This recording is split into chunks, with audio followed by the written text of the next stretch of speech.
One of the most common problems that I have to deal with dealing with Navajo textiles are copies, fakes of Mexican weavings that are meant to be either really fakes and frauds of Navajo weavings, or ones that were made in Mexico to have designs that resemble Navajos but really aren't trying to fake the consumer. The reason this is so important to understand these is because I see this all the time on online stores, online auction houses, especially eBay. You see these things where they're described as Navajo style. When you see Navajo style, that's the code word for some Mexican reproduction. And then a lot of times they just call them Navajo rugs, and either they don't know or they don't care that the person will figure it out sometime later and it won't matter. And I see these on a regular basis. People bring in pieces.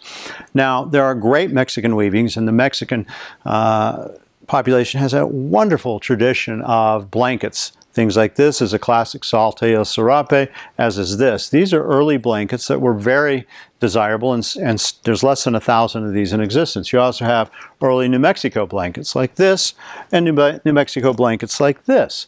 These are very valuable blankets, and they hold on to their own.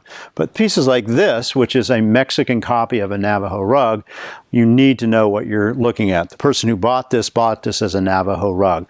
So how do you tell the difference? Well, there's quite a few things that you look for. One is you look on the side cords. This is the side cords, and you can see there's double warping. And if you open this up, you'll see that it's going to be cotton.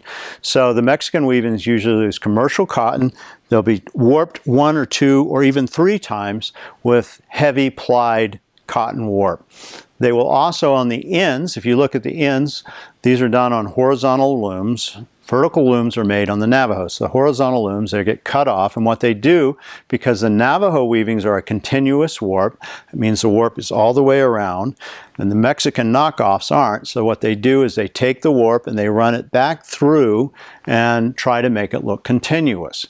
If you just follow the line just a little way on the rug, you will find where the cut is, and you can see it's very heavy and then it becomes very thin.